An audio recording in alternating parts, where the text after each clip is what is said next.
that up a little bit. This has been an extremely hectic afternoon.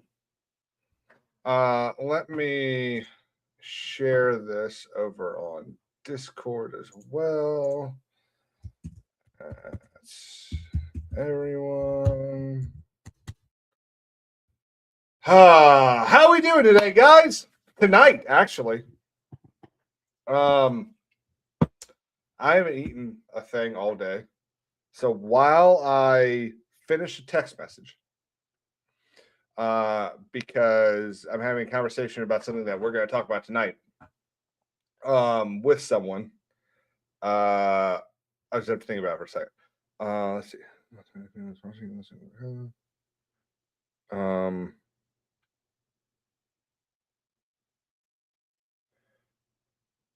So I think that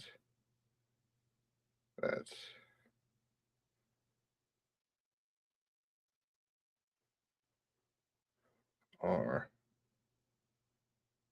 at those pundits are seeing more money in other areas, so are trying to pivot.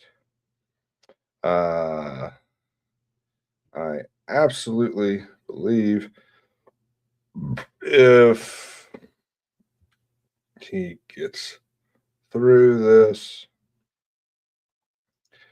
they'll be right back in 3 months saying it was a master stroke.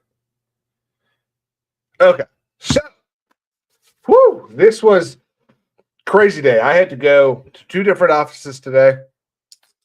I had to do like 7 different closings. It was wild, and I did not get to eat. So there's going to be a couple of moments where I turn the camera off so I can eat my tiny little yogurt. But let me start by saying hello to everyone. Stephen Brown, how you doing? Marianne, what is up? Lily is in the house, and Andy Masterson is taking a break from teaching people how to kick butt to say hello. How are we doing, guys?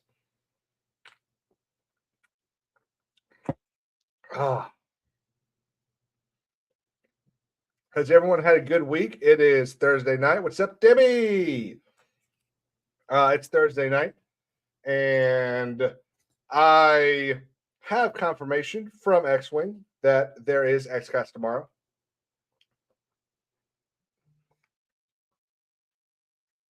Which is a good thing because I really love doing that on Friday nights.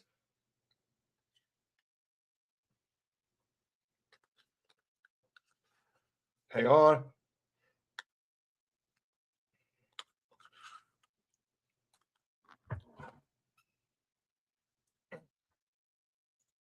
Okay.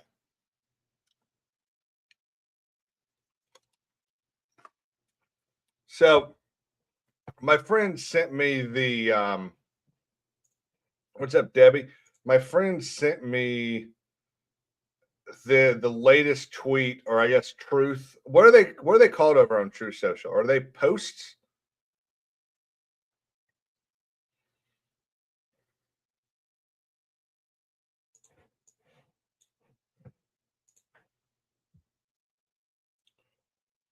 Truth? Oh, that's interesting.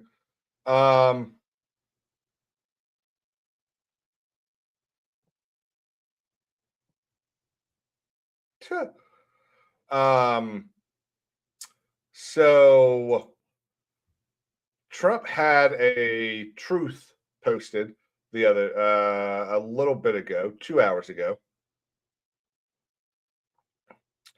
and said, this is what he said. Let's share this. And I'm going to kind of sort of read a statement or two that a friend of mine made. It's a long post. I think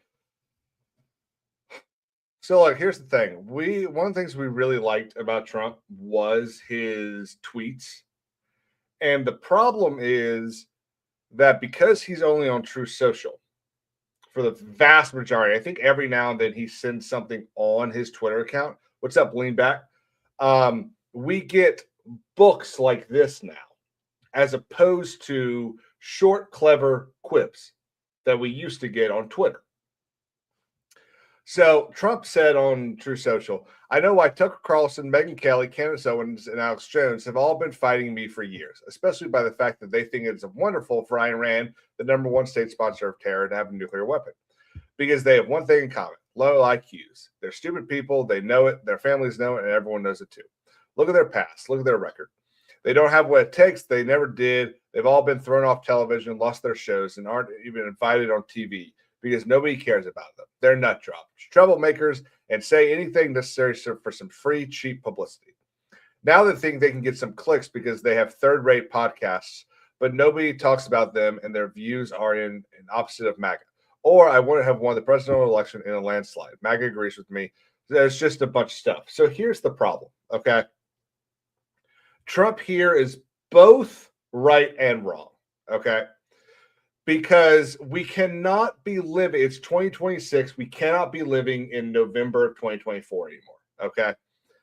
They were all on his side in November of 24, okay? They all were promoting him, all of that. They were all telling everyone to vote for him. They are part of the reason that he won re-election, okay? Hang on, my friend's still texting me. Dang, this is gonna be a banger.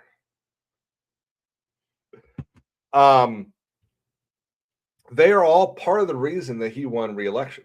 Okay. Now I get that they're constant and in a lot of cases almost instantaneous 180s have been really annoying. Okay. So we have watched Tucker and Candace over the last 5 months, I think, kind of start to flip a little bit. And they've slowly, they're not going liberal. They're just not whatever they were. They're going into this weird area it's all like black pilled, anti-Israel, anti-this, anti-that. It's honestly, it's kind of gross for me. Megyn Kelly and Alex Jones have flipped. I've done like a 180 in like the last week. Those are the two that surprised me the most, I think, because Candace has been living off of this like Charlie Kirk thing to an unhealthy level. Tucker, I think what's happened with Tucker is I don't think he got something that he wanted. Could be anything. Could be a position in the cabinet. Could be that he didn't get a thank you note. Okay. Could be anything. And I think he's angry about it. And I think he's allowed, because let's remember, he had incredible success when he left Fox News and got to Twitter. Incredible success. Like he was taking, what's his name? He was taking Joe Rogan numbers on X. So over the last, like, let's say starting about a year ago, I think now I'd have to look at this to confirm this. I'm not, I have no factual evidence off of this. I'm just kind of taking a shot in the dark based off of observations. But I think numbers have started to go down. I don't think he's making as much money as he was. I think this is the case for a lot of these people. I think a lot of people are finding that there's more money in other places. I think a lot of them are doing similar to what Disney did. Remember, Disney thought that they would keep the male audience that the Avengers and Star Wars already had and said, well, now we can go get the girls as well, and we'll have double the audience. I think you have a case here where there are a lot of these influencers, even outside Tucker, Megyn, Candace, and Alex, that have decided, hey, if we kind of flip on like this thing, we can go grab these other people as well. I think, we first saw this with Nick Fuentes, who I'm just not a fan of Nick. I'm not. Um, I think there are too many people who draw a line straight, and I mean straight, from a problem they have to Israel. Now, Israel can be the cause of a problem. They can be Netanyahu can be the cause of a problem. Um, I think let's take for example, 2 nights ago when they bombed Lebanon. I think that was a problem. I do not think they should have done that at all. I think that Trump is probably trying to cover for them when he says that Iran thought that Lebanon was part of the peace deal, but they had never said that. I think Lebanon, I think no missiles anywhere was basically part of the deal. And that's what I would understand any sort of ceasefire to me. But they fired. For whatever reason, they seem unable to not launch missiles. I have problems with that. I think they should stop doing it. I think they should give peace a chance. They weren't fired on, but that doesn't mean Israel is the problem, like what Nick says. That doesn't mean that, to quote Tucker, that doesn't mean that the president of America should never make fun of Islam. That's absolutely not any sort of legitimate argument at all.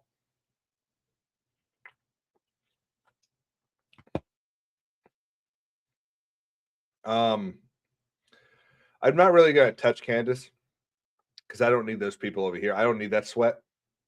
Holy shit. That is 1,000 levels of what the fuck's going on. I just told a buddy of mine because he sent me this message and he asked me what I thought. And he had said, call me when you're home, curious about your take. You're the only person I know in person that still supports Trump and would love to hear your take on the post.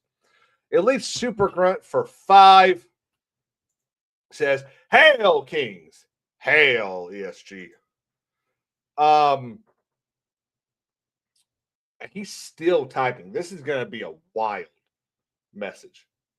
It's going to be hilarious. It's going to be like 3 sentences. Hang on. The Alex Jones thing surprised me. Okay. I don't know exactly what he said. Hang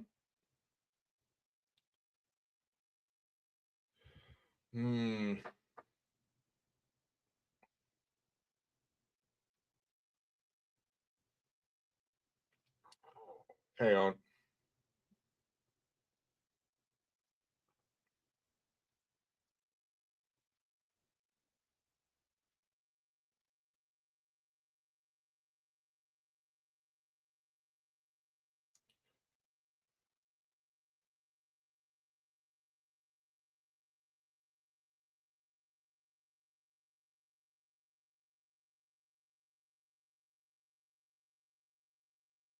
Okay. I'm going to read what he said because I think it's an excellent point. And should absolutely be talked about.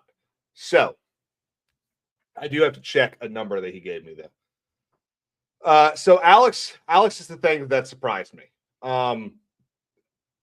We all know that Alex has said some wild things in the past that, when looked through an intelligent lens, that you kind of pull away the Alex Jonesness of it all. It's like, oh, he was right. Like the whole "they're turning the frogs gay" thing. Like, they aren't literally turning the frogs gay, but what they ended up doing ended up turning them, I think, asexual. So it actually had an effect on the frog population. I don't really care about the rest of this proof, or the rest of this post. He brings up that CNN poll that I think Jay talked about earlier this week that showed that the MAGA base was still 100% with him. The thing we have to remember about all these polls is even if they're, let's say they're plus or minus 3 points, most of the polls that these cable news networks use are YouGov polls because they want to get the opinion of the 20-year-old college student. Those polls are usually all done in the New York area. Let's call it the tri-state area. And they're always like 1,000 people, 500 people, 200 people. There was a poll while someone drives by me crazily. There was a poll that I think it was, what was election night? 24 November. So election night was the 5th of November. There was a poll that came out on like the 30th of October that said that like Kamala was at 58%. Okay. And because of that, a lot of people were like, oh, well, there it is. I mean, Kamala's going to win. Yet when you look at the numbers, they polled like 700 students from NYU. Shocking that NYU had a bunch of Kamala fans. So that's why I don't really pay attention to any of those polls. I don't even pay attention to the Poly Market or Kalashi shit because it's done the same way normal betting is. It's all based off of who and where the money is. You're going to have all sorts of people decide to throw stupid money at things and change and skew things. Remember, it's kind of like the internet. Look, basing this shit off of Kalashi and Poly Market. It's like betting it off of your for me thing on X. It's a fucking bubble. No one, what you're listening to or what you're reading on your For You and Twitter is not the real world. You could end up being right. We were all right in November 2 years ago, but that doesn't mean this year will be right. I think we will be. But, and again, you can look at the other math things that we've seen. We've seen a greater increase in Republican polling. We've seen, and by polling, I mean more people are joining the Republican Party. You see more people leaving other states to come to these states. Now, of course, they need to leave their blue politics at the state line. And we've seen, let's see, we had a Democrat seat flipped last night in a special election. We had Marjorie Taylor Greene's seat was flipped, or sorry, not flipped, was kept Republican by a Trump-backed candidate. So if MAGA is broken, why are Trump-backed candidates winning?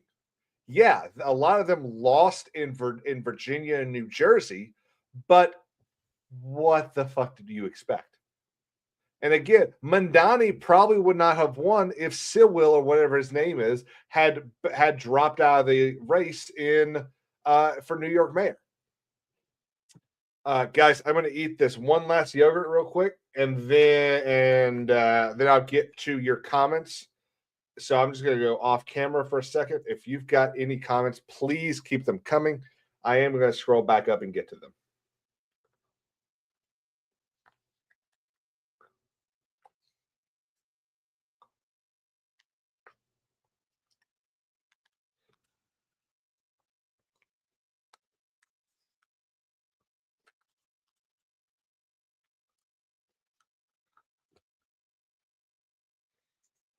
Okay, so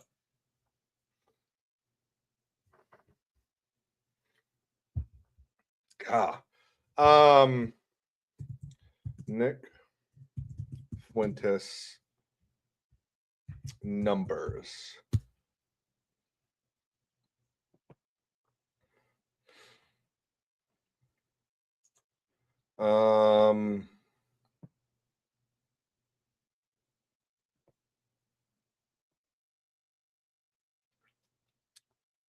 Oh, one other thing I want to say. So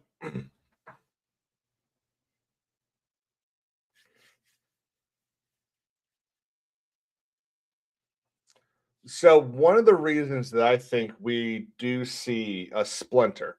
Now, I don't think this is some 50-50 or 25-75 or any real splinter. But one of the reasons I think we do see Tucker talking different, or Alex Jones, or Candace, or definitely Candace, or Megan Kelly, or Joe Kent, or any of these other people, is because Charlie Kirk's dead. I don't think we realize, all right, when he died, I don't think we realized then how important Charlie Kirk was to the conservative talking space. You had a guy who had like 18 years old, grew probably one of the largest, hang on, one of the largest conservative movements on the planet. He was going to colleges all over the country, all over the world. He was doing stuff that no one had done.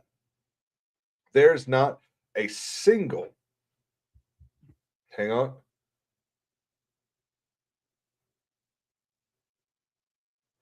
there's not a single conservative or liberal talking head that has done half of what Charlie Kirk did. Charlie Kirk built all of it from the ground up. Now, obviously, people donated money, all that stuff, but that was Charlie Kirk's baby, Turning Point. And the biggest issue that I have with Turning Point today is they have done nothing since Charlie Kirk died. They have held a couple of speeches on friendly campuses. No one has continued to do what he did, even though they said they would. That bugs me. We are going into election season, and there has not been a single Turning Point USA event on a campus going, let's talk. They have had mass big things. They've had the vice president go out there and talk to Ole Miss. They've had Erica Kirk go out once or twice, but there's not been a, we're going to Syracuse this on Tuesday. Everyone come out with your questions. We'll answer them. We're going to Pitt on Thursday. None of that. It is completely annoying that they have not taken that up. And that bugs the shit out of me. Because then you end up with people like that weird guy that was who's that guy? Y'all know who I'm talking about.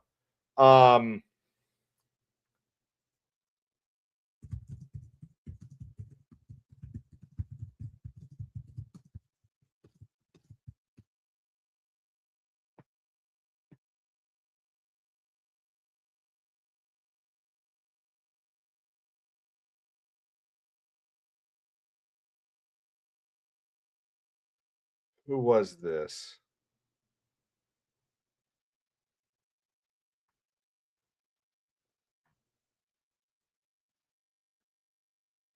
He's the like redhead guy. The one that like the super Christian guy that's so super clean cut and was going around on college campuses trying to do what Charlie did, but kind of gave up in like a month.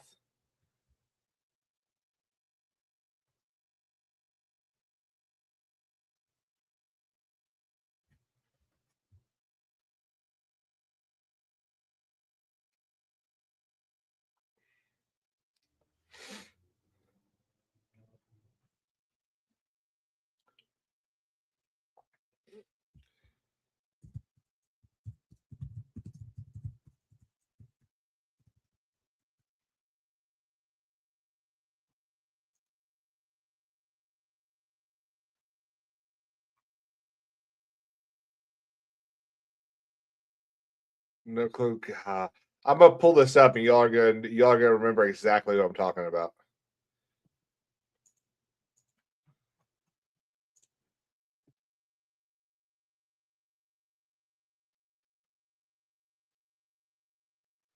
See if I can find it.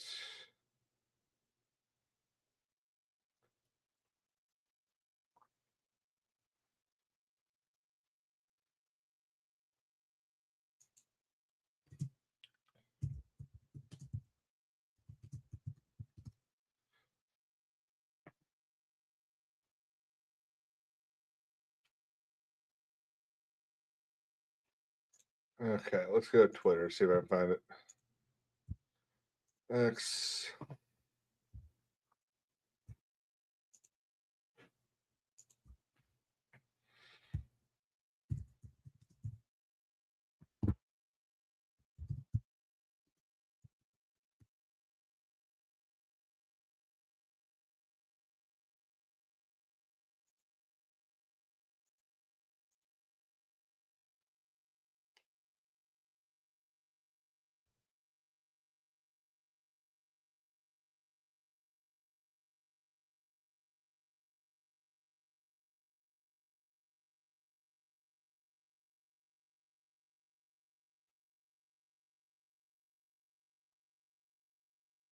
No, that's Nick Shirley.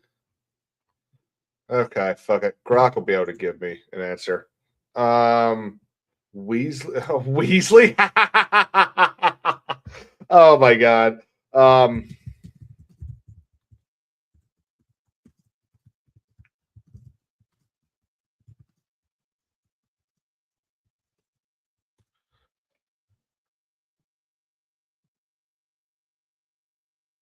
Yes, and ESG comes in just at the nickel back of time. It's Brillin.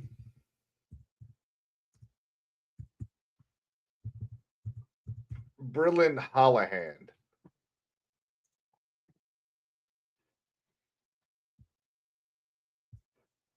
This guy. Remember? So this is what the conservative influencer became after Charlie passed away, after he was assassinated. And what's funny is this is the picture of him as a kid, I guess.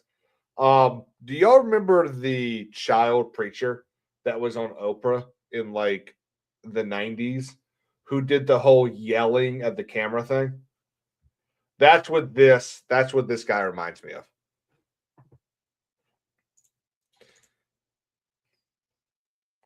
Absolutely. Absolutely. Man, I need to go get a trim. There's no way the firm is going to be happy with that.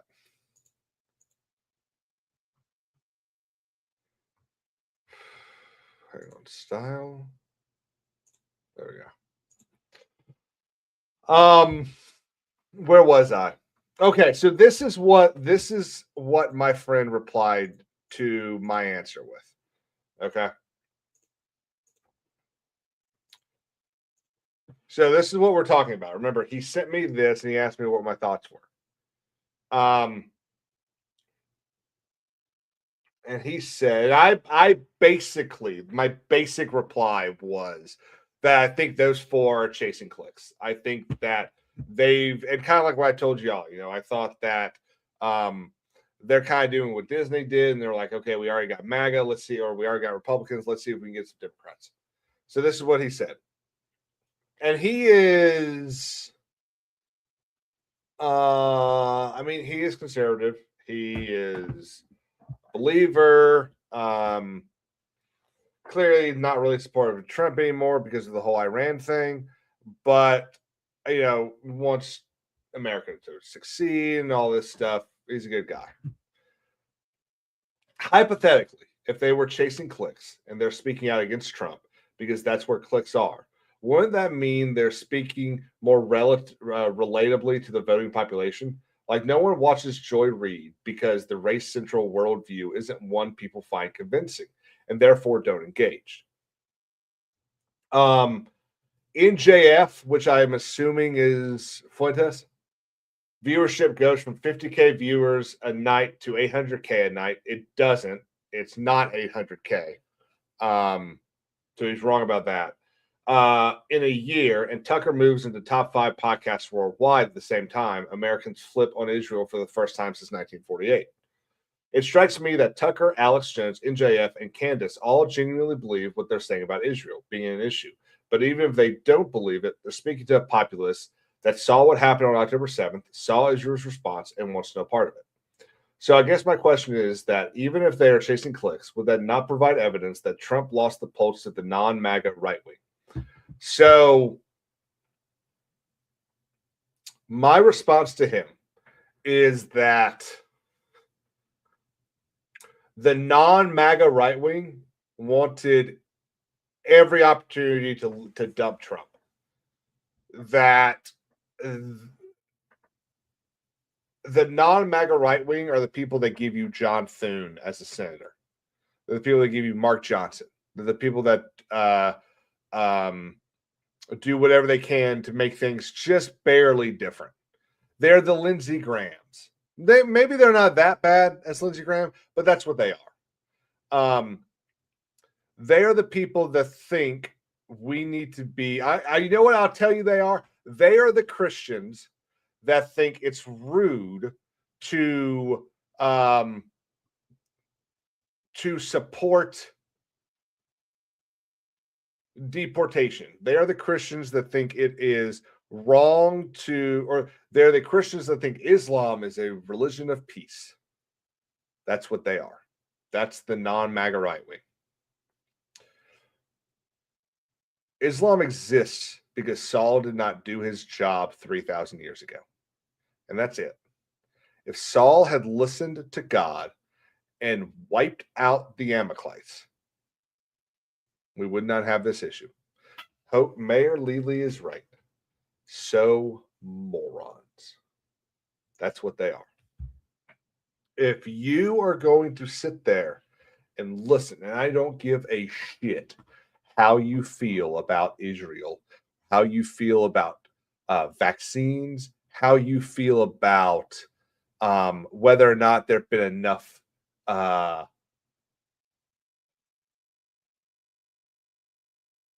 deportations. I don't give a shit. If you think not supporting Donald Trump in the midterms is in any way a good idea, if you think you should stay home because you don't like that Donald Trump did something that he's been saying he'll do since 1980, then you are part of the problem. You also do not get to complain if the Republicans lose the House. Now, we did see earlier today that there are that they are still expecting the Republicans to keep the House and the Senate. It's going to be a tighter Senate, 51-49 is what the stuff are saying now, and then the House looks like it's going to be about the same, 1 or 2 vote difference. Now, that's a really big problem because, as we've seen over the last 8 years, it feels like, there have every single time the House finishes their election, there's like 7 seats that someone dies or they resign within like 5 weeks of taking their oath. So, you definitely don't want that to happen again.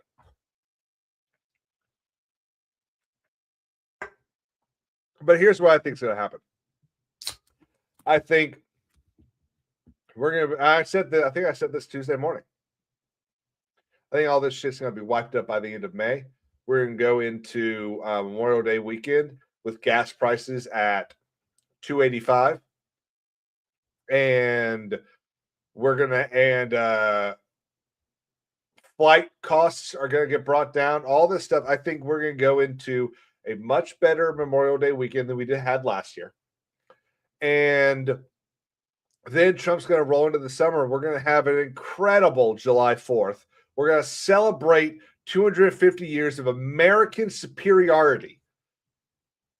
And then we're going to crush the midterms. I think we get 245 seats. I think we get 55 seats in the Senate. And I think Trump has a new mandate that's even bigger than his old mandate. Stephen Brown says he was 7 when Trump said that. Well, Stephen, let's not do the math on that.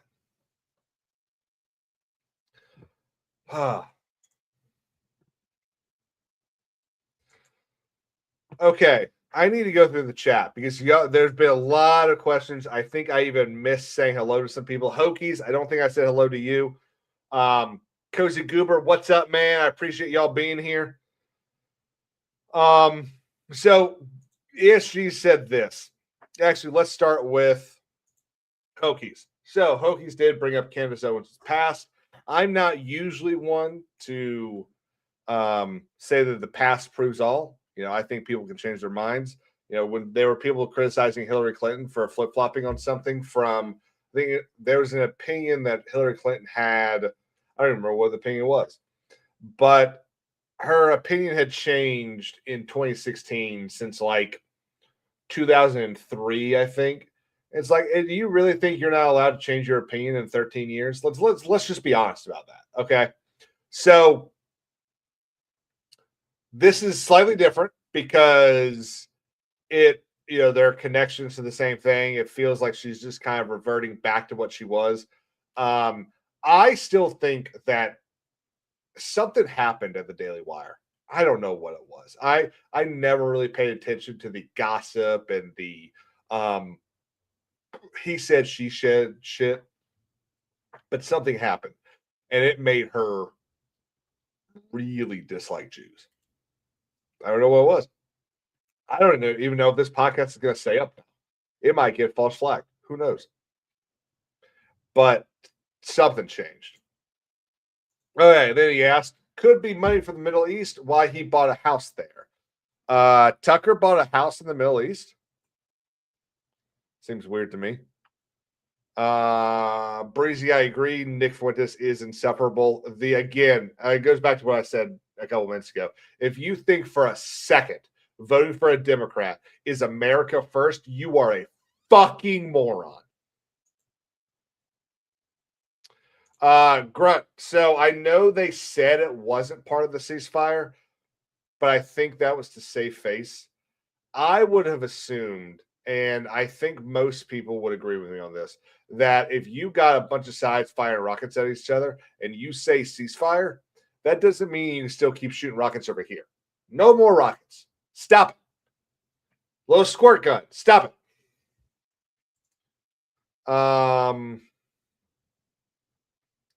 Yeah, Breezy. It actually didn't end up being as big a novel as I thought it would.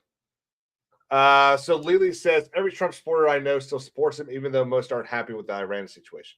And that's honestly, I think, where we're at. Look, let's look at the market, okay? We know that I think everything's like 95% of everything has been gained back that was lost in that first week. WTI.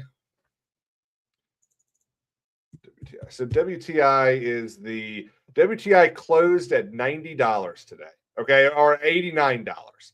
So it's now at $90.54. It got up to like $115 on Tuesday. Yes. And that was the most it had been since 2022. And that's what really wrecked Biden going into the midterms but we had like 5-6 months of paying $4.50 for gas. Okay. It was terrible for a while.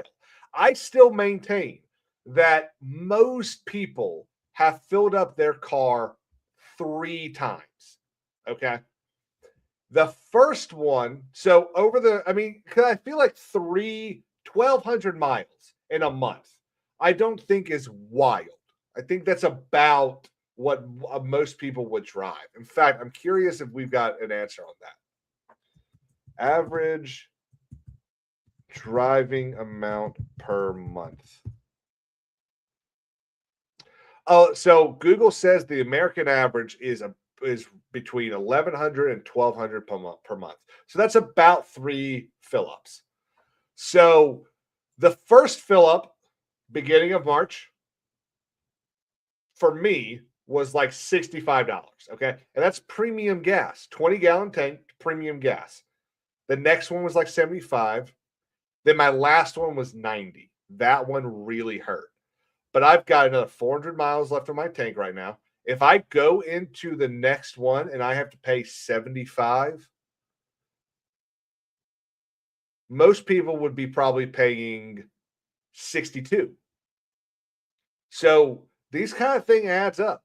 Look, I've said it before. I think if we get into May and things are going better, gas is down, prices are down, and we keep going, this is going to be a bump of the wall when it comes to November. But I do agree. Everyone that I've talked to, with the exception of this guy, that was pro-Trump, pro-MAGA, because I do think they're two different people. You can be pro-Trump and not pro-MAGA, or you can be, I mean, apparently there are people that are pro-MAGA and not pro-Trump. I don't understand how you do that. But Hogan is right. What else can you do? Keep kicking the can down the road. We've been doing it for 47 years.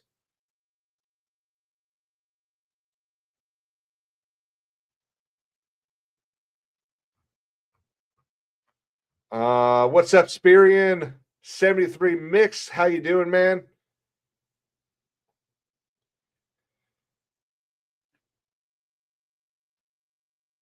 Let's see.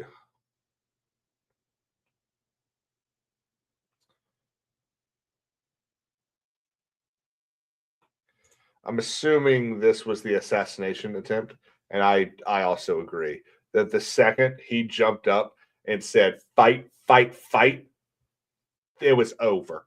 They didn't stand a chance. Wasp, how you doing? Thank you for being here. Okay.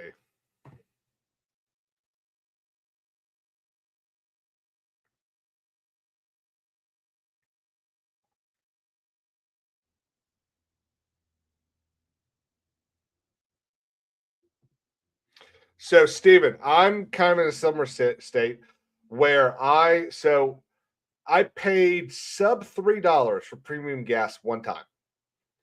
It was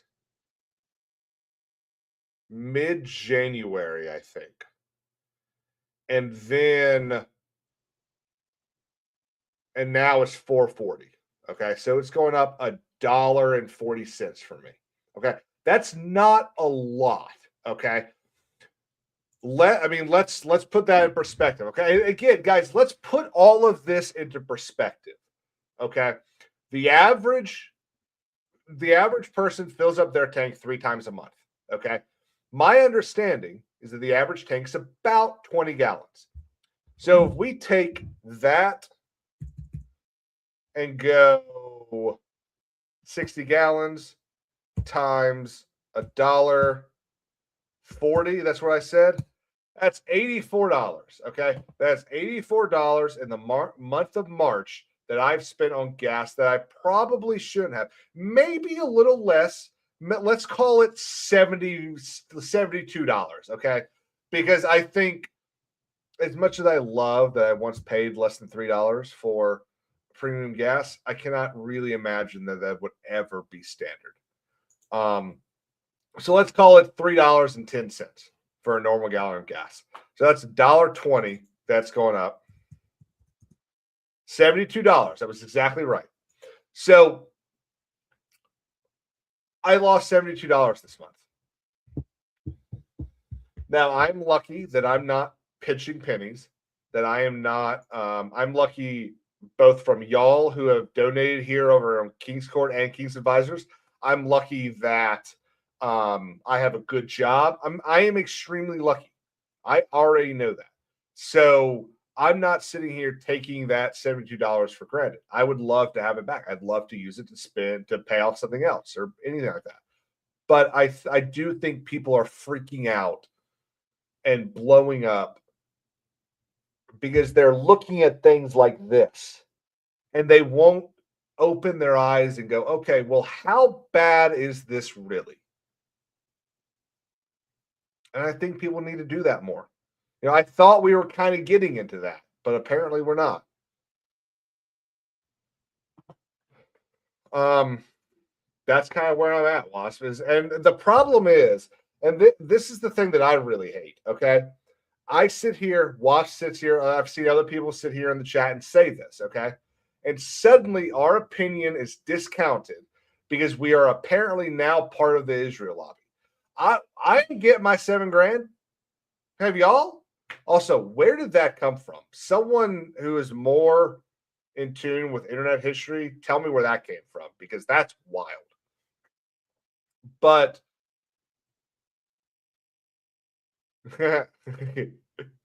Steven, you're exactly right. It's hard to see what's going on in the world when you have your head up your own ass.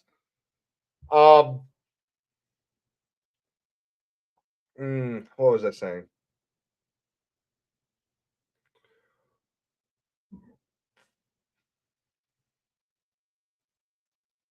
But yeah, so that's where I'm at with this. I think people that decide to just blame Israel for everything are dumb. Are they part of the problem? Are they part of the reason? Maybe, probably. Um, I think most of the countries in the Middle East have a hand to have a hand in what's going on. If Saudi Arabia and Kuwait would look at Iran and say, "Shut the fuck up, stop it, we will turn off the oil," well, then Iran would have to listen. They've got a lot more oil than Iran does. Iran thinks they're powerful because of the Strait of Hormuz, but the only reason, well, I won't say the only reason.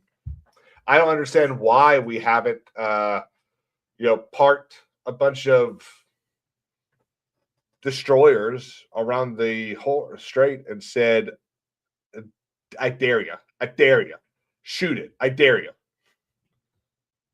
But that's why I'm not Secretary Hesketh. Okay.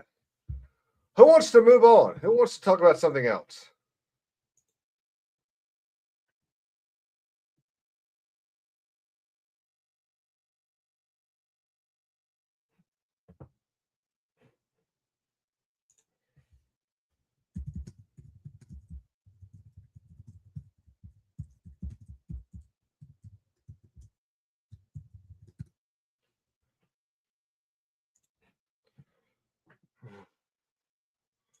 And Wasp, we would all love to hear it. What else I got? I show you what I got. What I really, really got. Yes, please hit that like. Also, when you got a minute later today, head over to our videos and watch my new video.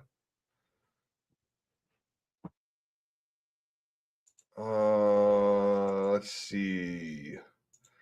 That is going to be what we talk about next. So, there's one thing I want to do real quick. This. Yeah.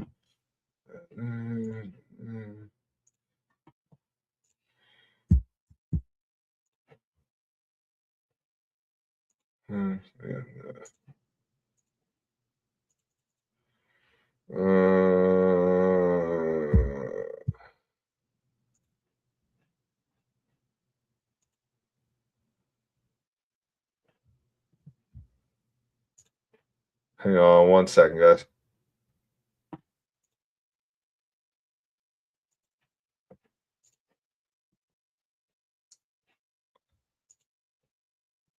Okay. Hokies wants to know if you get 7,000 for hitting like. You do not. No, I get the 7,000. So let's talk about DeCarlos Brown Jr. Okay. Now, I know a couple of y'all have watched the video. If you have not watched the video, let me know. Do you think, based on reporting, that DeCarlos Brown Jr. has been released from prison?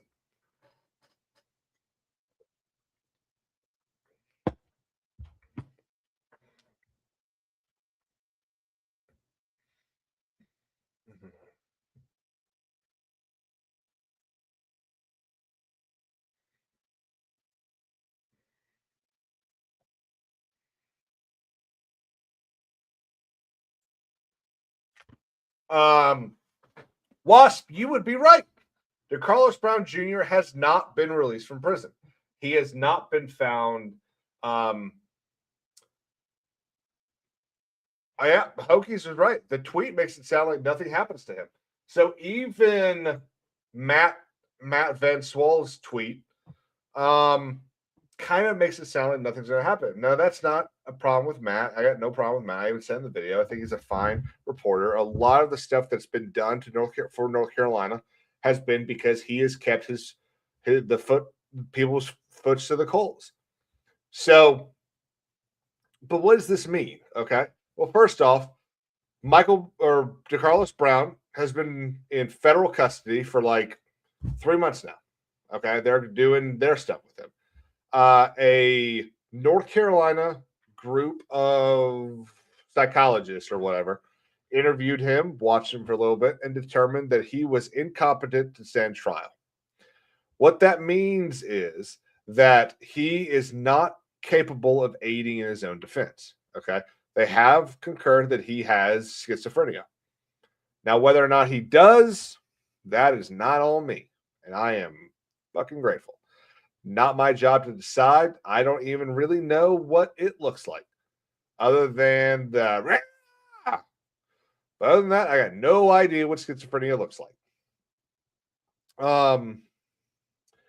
So what does this mean? Well, what it means is the state of North Carolina cannot legally try him for a crime because he cannot aid in his defense. It would be a violation of his 4th and 5th Amendment rights.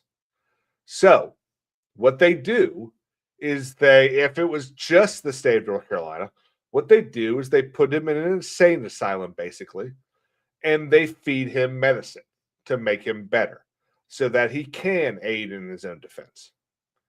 Then, when a group of experts determine that he is fit to stand trial, he stands trial, just like nothing else had happened. That's it.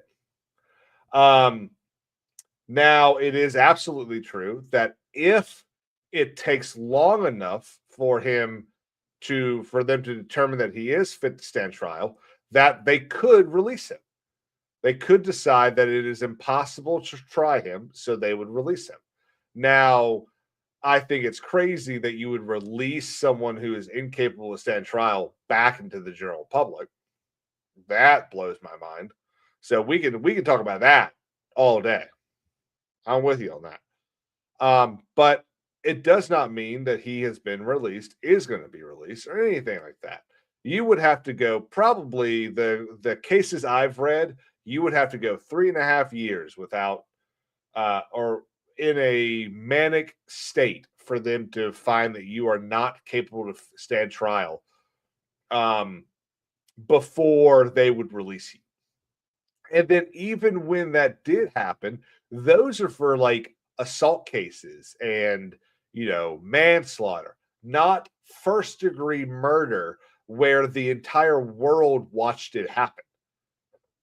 So this is a very different case than anything that anyone's going to base anything off of. Second off, he is still in federal custody. There's a federal crime of, I forget what the actual name of it is, but it's basically committing murder on a public transit platform. So because this happened on the Charlotte Light Rail, that's federal property. And the federal government has an interest in, well, it's not a federal property, but murders on transit lines are federal jurisdiction. So they can try him for the murder in federal court. And the Supreme Court has already ruled that a federal trial for lesser included offenses of the state crime are not double jeopardy. So he's going to face both cases. Now, if the federal government determines, or a judge determines that he is incompetent to stand trial in federal court, then we're in the same place we are now in state court. That they just pump him full of meds until he's capable of stand trial. And then they try him. So again, he's not being released. He hasn't gotten away with it. to quote the vice president, stop fucking blackpilling.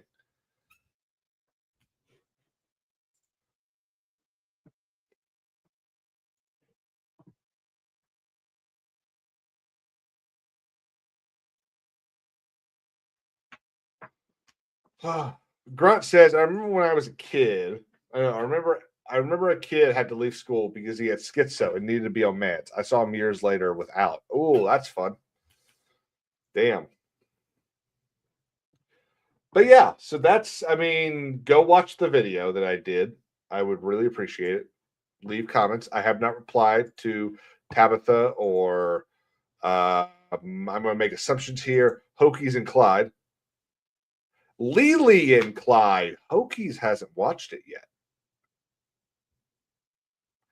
Wow. I thought Hokies liked me. Well, that's what I get for assuming.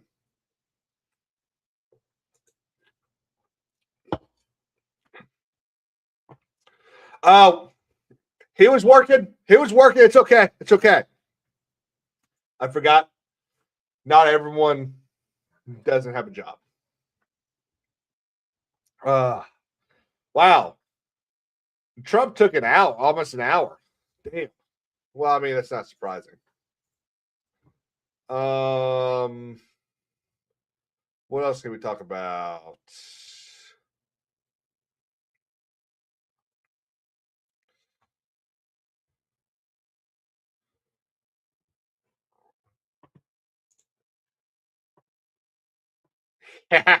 Marion says, I started to watch it, but I got sidetracked. Been there, done that.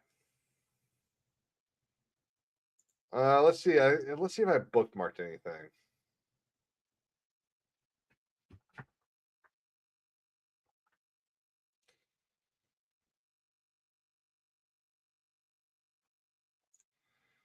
Okay, so remember, this is Kamala Harris's new job, I guess. She now spearheads the MHA silica rule. The fuck is that, Wasp? MSHA silica rule.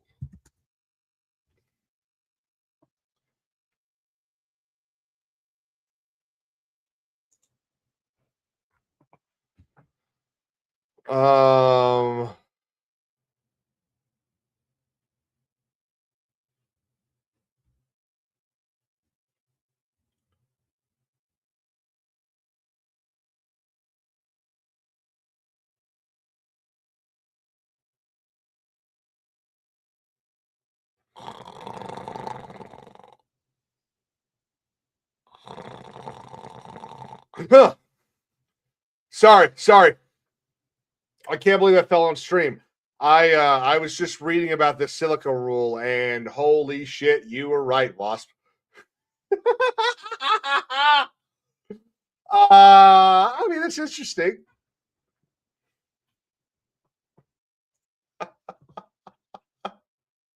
Oh my god, that is a wild thing. I'm not president. You can't. But when I'm in power, no more 25th Amendment. You do where the fuck I want or get the fuck out.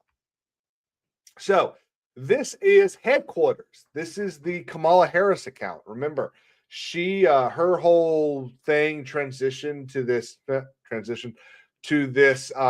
headquarters account that they posted something out there. It's like, we're gonna be, watching and listening and reporting now. Wasn't this also the thing where they had turned it to like headquarters 6-7 and then they were made fun of, so they turned it to 6-8 and now it's HQ News Now. The Trump administration has announced its plans to dismantle the U.S. Forest Service. All 10 regional offices are set to close, in addition to over 50 research labs. So here's the problem. Here's why. Okay. Here's why they're telling us this. Here's why they're lying about it. One of the most revered conservatives in American history is Theodore Roosevelt. One of the things people love the most about Theodore Roosevelt is that he founded the United States Forest Service. So what they are trying to do here is connect Donald Trump to the ending of something that Teddy Roosevelt did that we all love. Everyone loves the Forest Service. So let's read what Deputy Secretary Stephen Vaden says, who he is the Deputy Secretary of the Department of Agriculture. Actually, he might be the Deputy Secretary of the Interior. Stephen Vaden. Nope, United States Deputy Secretary of Agriculture. Well, I'll tell you what.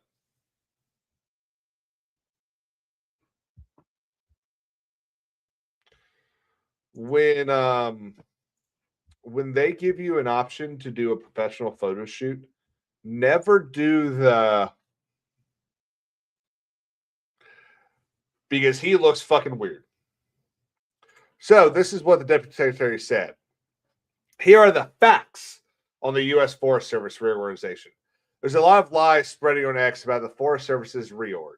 Let's cut through the noise with the straight facts. This is about making the USFS more efficient at its mission, nothing more, nothing less. State directors are not political appointees. These positions will be filled by career federal employees. They exist to put experienced leaders right where the work is happening with the right span of control over force and programs. The authority they need to do the job stays exactly the same. Current USFS employees will have the chance to apply as these roles are phased in. The states are our partners. Our commitment to stewardship of national forests and grasslands has not changed one bit. Stronger partnerships with states help us deliver services more effectively on our federal forests. The entire purpose is to improve how we deliver on our mission by getting leadership closer to the ground. You know how you fix a lot of the bloat and a lot of the stupidity in federal agencies that work with the states? Is you send the money to the states, let the states hire everyone, and have like 4 or 5 guys in the federal government who oversee it. Okay. The US Forest Service doesn't need 10,000 employees. Each state probably needs 250 employees or 2,000 employees or something like that. Okay. You don't need, and a state like California, with its vast national forests and national parks, might need more than South Carolina does. It's kind of the way it works. Closing some research facilities does not mean we're ending research. These moves do not cut scientists and research programs or shrink our nationwide presence. Research continues across the country. In many cities, the so called closures are just relocating small teams out of individual buildings into shared, more efficient facilities where scientific collaboration can flourish. Same people, same work, smarter set. Oh, so do you mean it's kind of like if a company has 9 branches in the city and they decide to close 2 or 3 of those branches and move people to the other branch so that everyone can be just a little more efficient? Like every corporate job is doing today? Bottom line, this reorganization is about better mission delivery, efficiency, and keeping our focus on sustainable management of public lands for all people, all Americans. Science stays strong, leadership stays professional. Don't let the hype distract from the facts. We're here to serve the public and steward these lands for generations to come. That they got such basic facts wrong, such as claiming that career positions would be staffed by political appointees, tells you the value of the rest of the article. They are wasting paper spreading their latest batch of lies.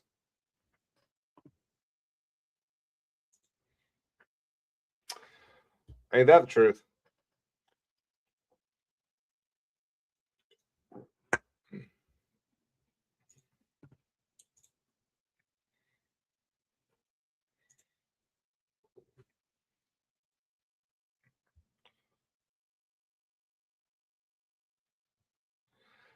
Um,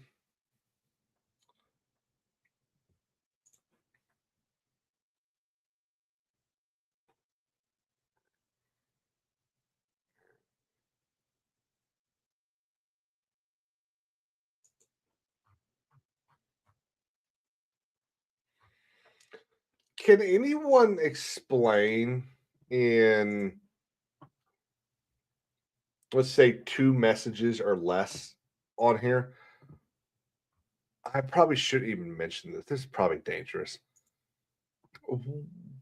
What's going on with the quartering? Like,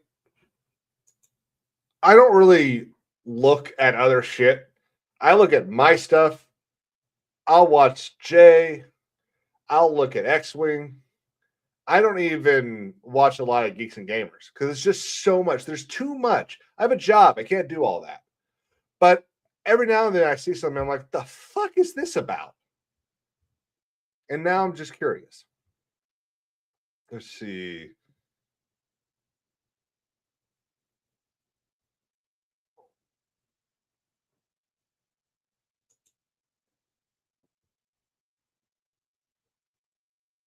Yeah, 73. I'm the same. I'm completely lost too. I got no idea.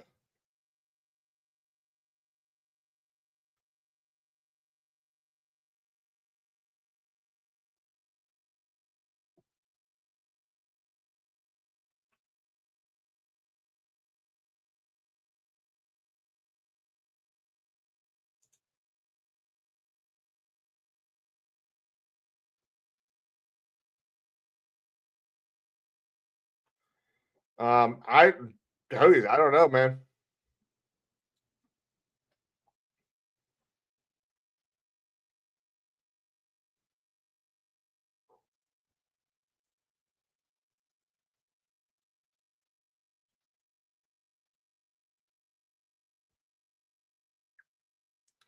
Grunt, did he? Okay.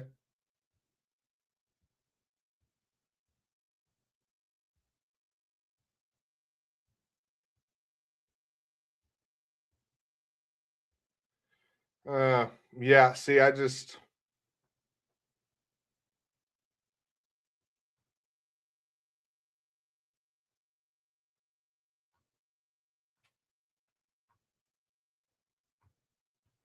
let's see, like, look at this, guys.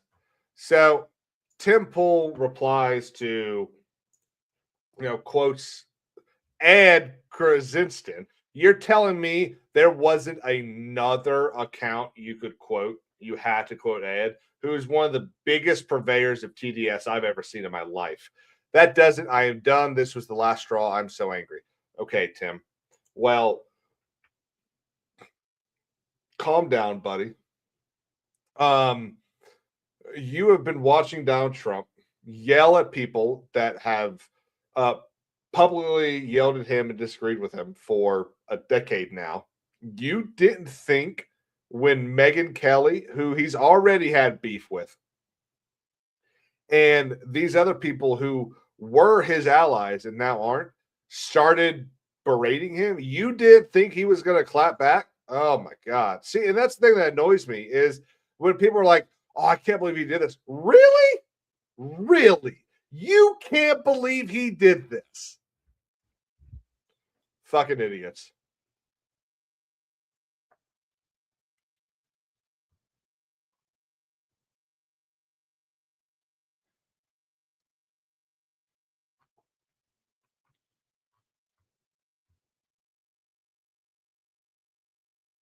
Ooh, I would be so dumb. Let's see.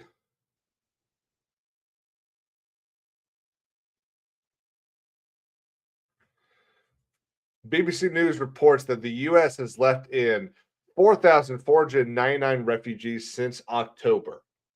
All but 3 were South African.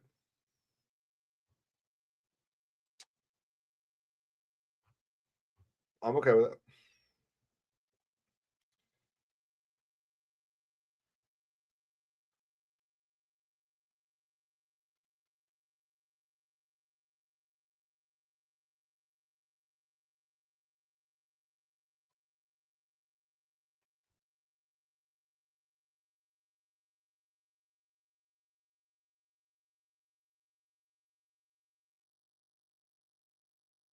See, so here's an interesting thing, and this is kind of why I think we might be getting a decision from the Supreme Court on the Voting Rights Act pretty soon. So there was a denial of a request today from the Supreme Court. So the Supreme Court has allowed the state of Ohio to remove a former DNC chair from the Republican primary ballot. So Ohio said, "You're not a Republican. You can't run the Republican ticket. You're not a Republican," and they ended up suing to be able to get him off the ballot. And the Supreme Court refused to hear the appeal from the Democrats.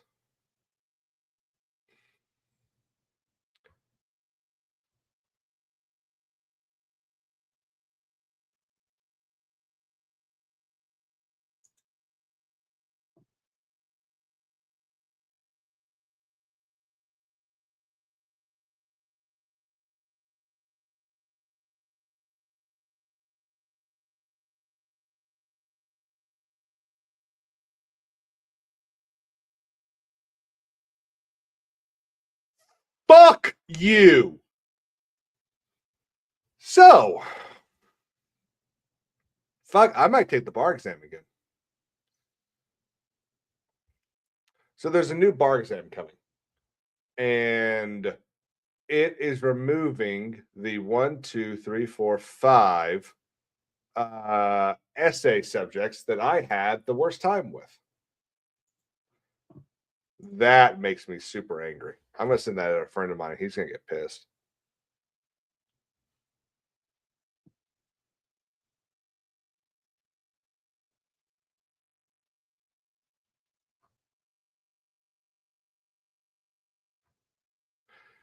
Hmm.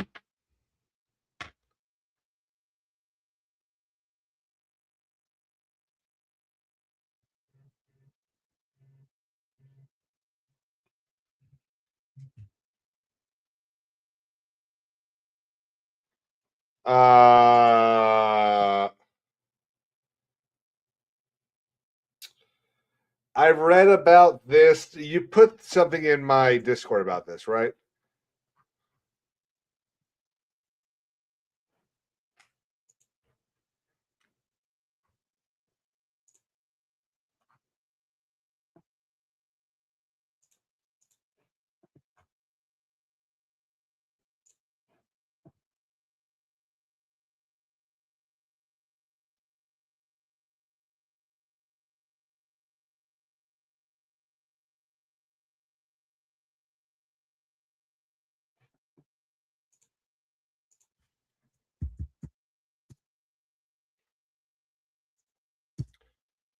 What is the SAF?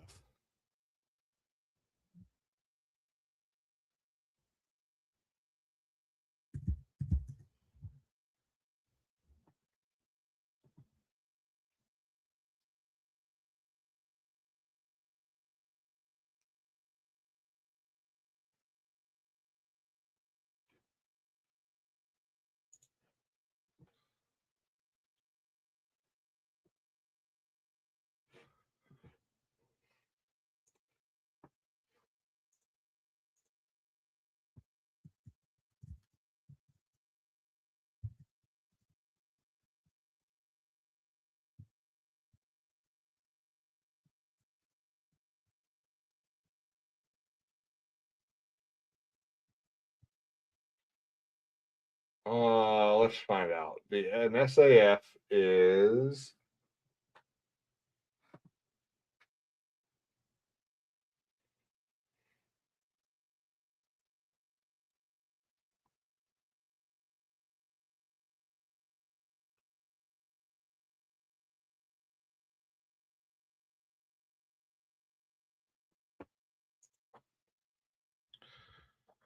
one second, Marianne. What is FPC and SAF?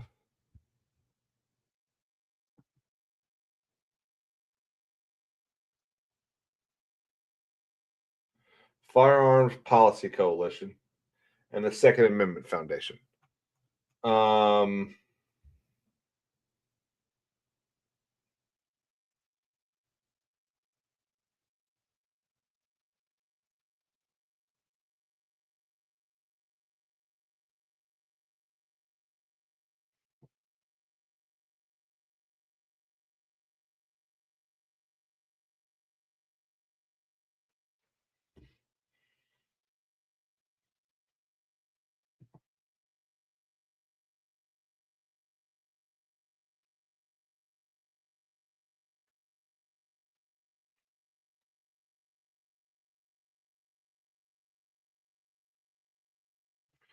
Let's see.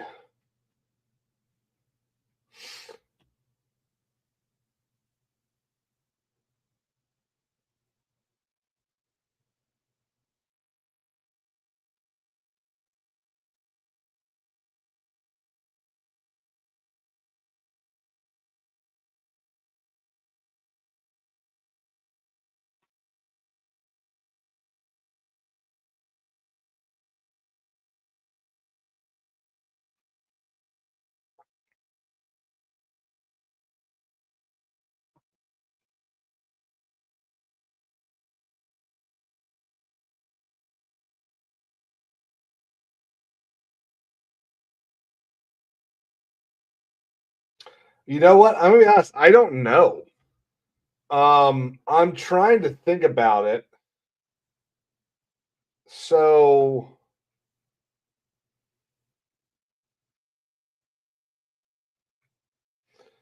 I mean, maybe because they are the ones that sued, but I mean, I'd have to see O'Bannon or O'Connor's decision. Um,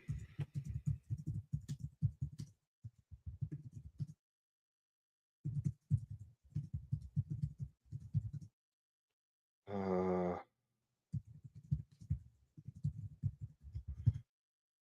let's see.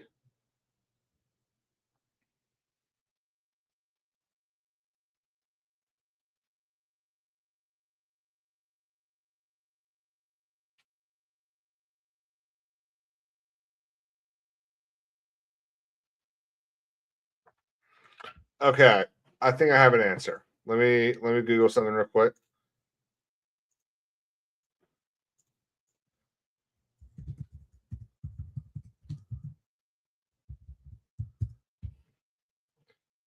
Let's see.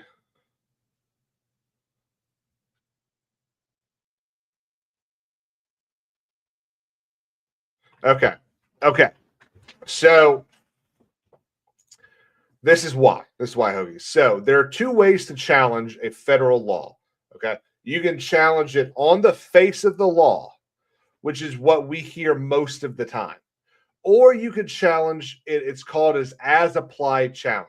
What you're basically saying is, as to this person, the way that law applies to that person is unconstitutional. That's what this was. This lawsuit was an as applied challenge. And so the scope of that lawsuit is narrow. The scope of the decision is narrow. It targets the a limited application of the law, and the law becomes unconstitutional as it is applied to those victims. So FBC and SAF sued, saying, as this statute is applied to our members, it is unconstitutional. And O'Connor agreed. He said, as it applies to your members, it is unconstitutional. So that is why it is only for the members of those two organizations and not for everybody.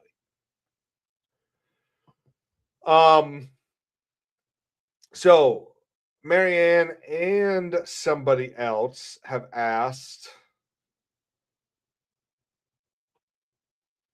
Lily have asked if I have seen Melania's speech today. I think it happened about 2 hours ago.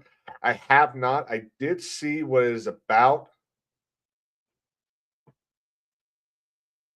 That she came out and basically said, "I have no connection to Epstein. I never knew him. I'm not a friend of his."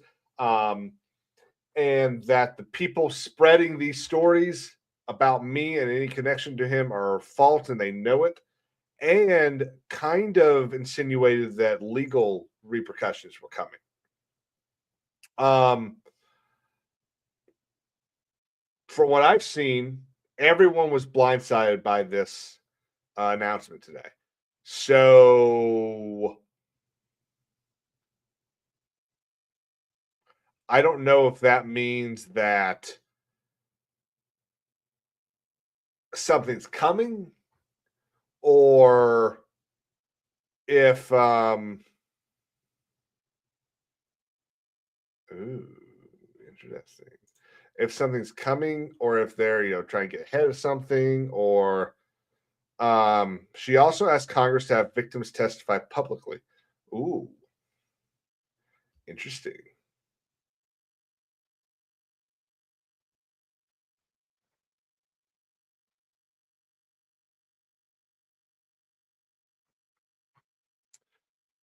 Oh,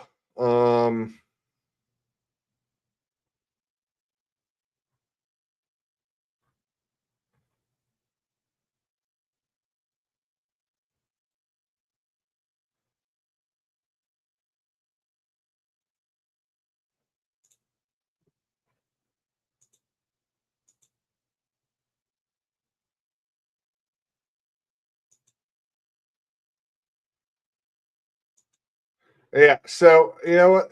Let's look at this. Okay, this is the state of the right wing on Twitter right now.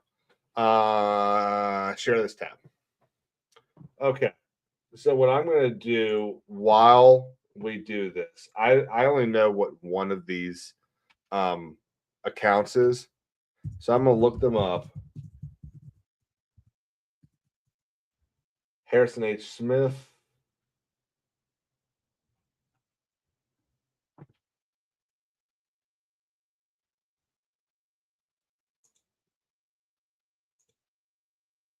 Is a United States based account.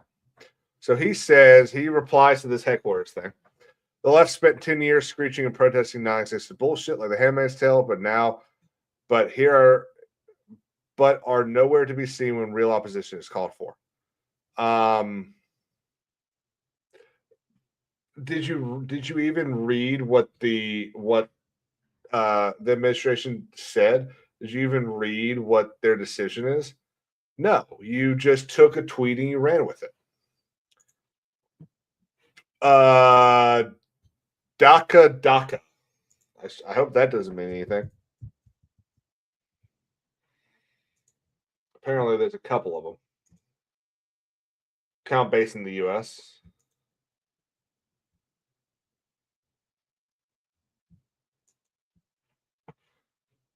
Actually, going to vote for this. This feels like the prelude to them chopping over forests and selling the land to China and NGOs.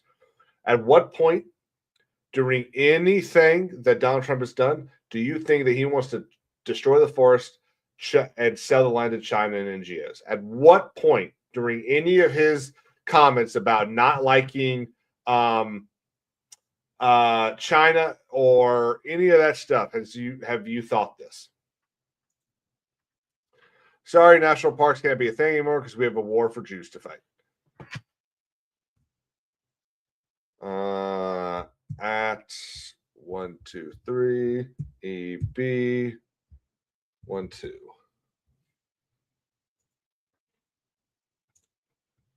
United States. Wow. And then this is the one that I was aware of. Doc Strangelove. Strangelove. Teddy Roosevelt is asking God to put it back in right now as we speak. Wow. Was King's Advisors right again? Did they write it like this so that people would invoke Theodore Roosevelt? Like I said, wow. Also, this account joined in July of 2020. If you weren't ride or die to begin with, I don't really want to fucking listen to you.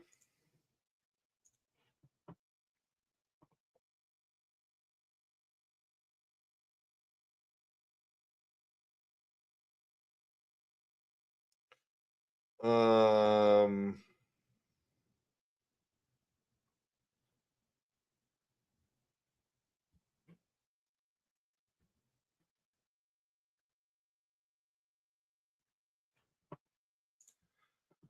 oh, let's see. Let's look at this.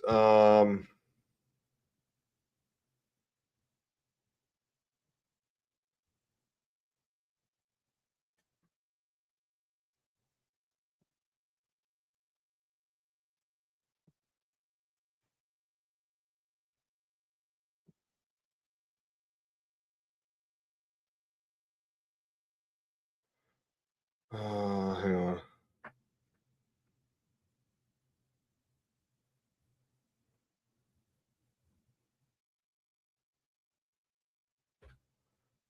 Where did I just saw something?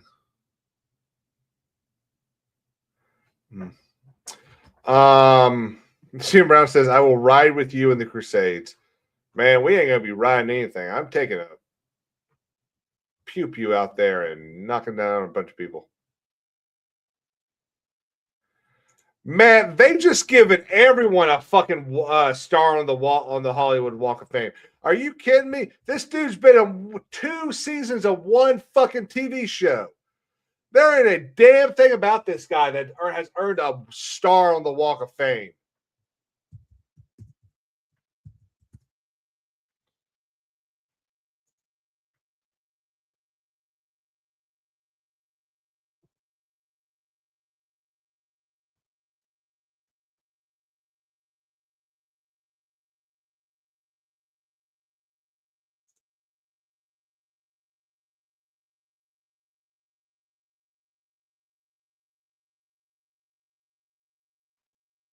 Okay, and he was in ER. You can, Lily. Yeah, you can. You can buy a thing, but I think you still have to be, qualified to some level. And this guy just ain't. I don't care if you were on every episode of ER. That William Daniels doesn't even have a fucking star on the Hollywood Walk of Fame, right?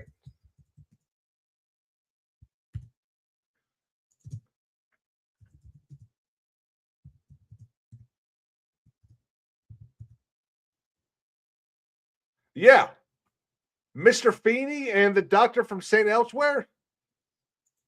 Nah, I ain't down with that.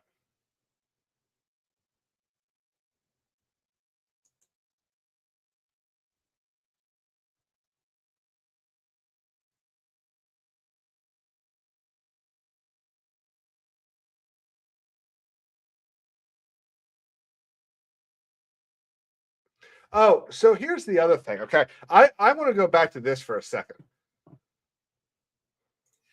Okay, now I'm not paying attention to this over here.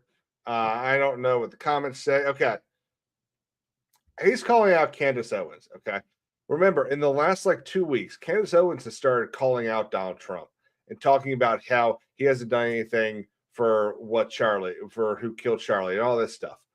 And we have multiple posts. We have multiple posts, multiple speeches, multiple conversations from Charlie and Tucker. I mean, Charlie and Trump. We have video evidence from uh, what was the TV show about the campaign?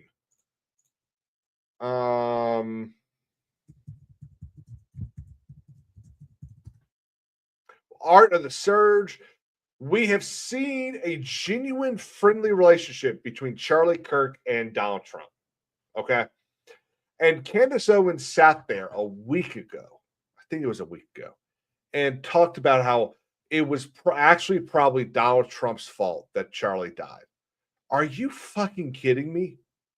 To blame the man's friend? And again, this is what happens when you take out the glue that has held conservative internet together has been Charlie Kirk. And because no one has stepped up and actually done the right thing, actually been willing to put the movement, the nation, the need of everyone above their monetary salary, nothing's happened.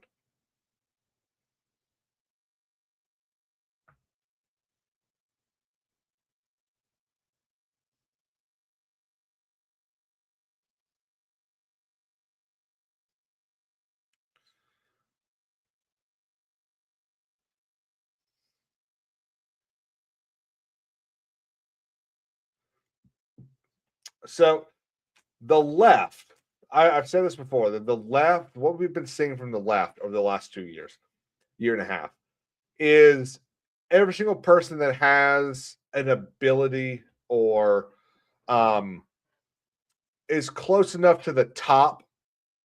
Wasp, you have a great day, great night, and I'm sure I'll see you in Welcome to the Rebellion in the morning.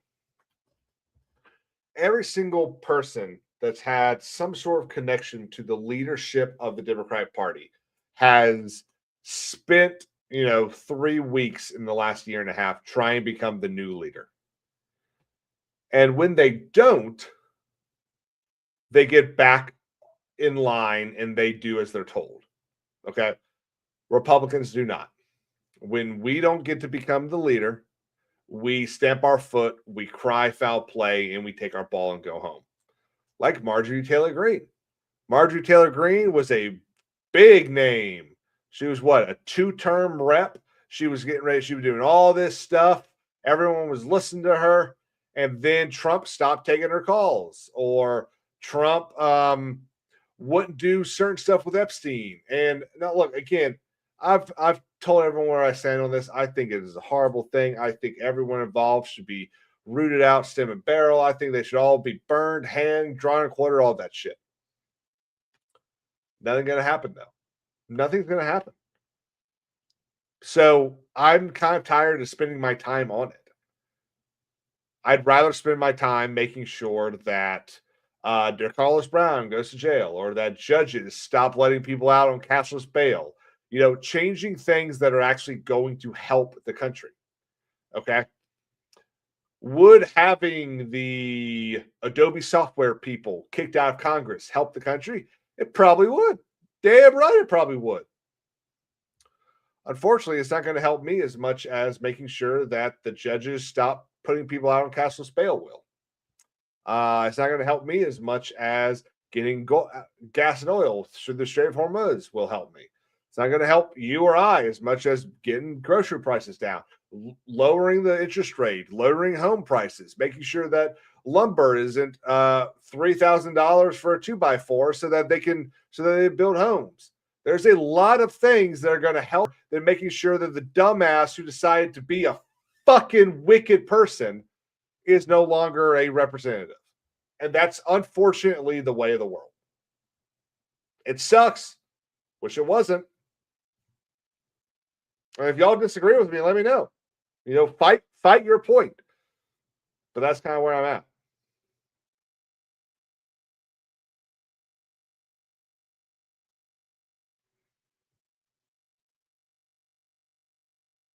And I think that's one of the reasons why Trump wants to get so much more stuff built here. Because if we can make these people rely on the United States for more money, then we can separate ourselves from bad actors.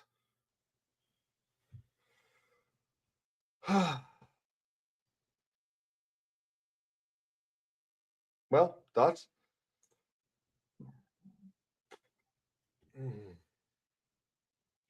The house being rebuilt from the fires in California, the foundation, just the foundation, is $2.5 million to meet code. It's fucking wild. Is it really?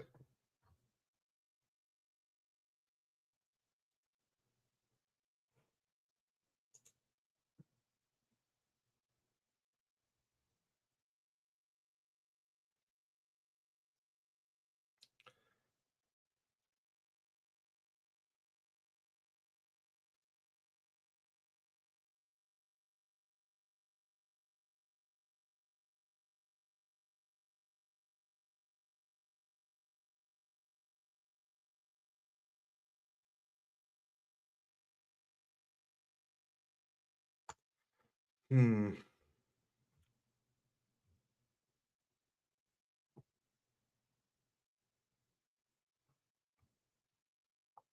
Um.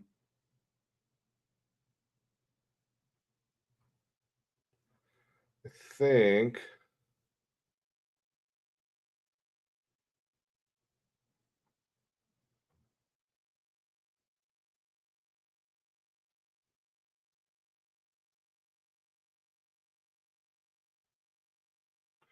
I think we're gonna be done, guys. I'm just looking to see if there's anything else. That was yesterday.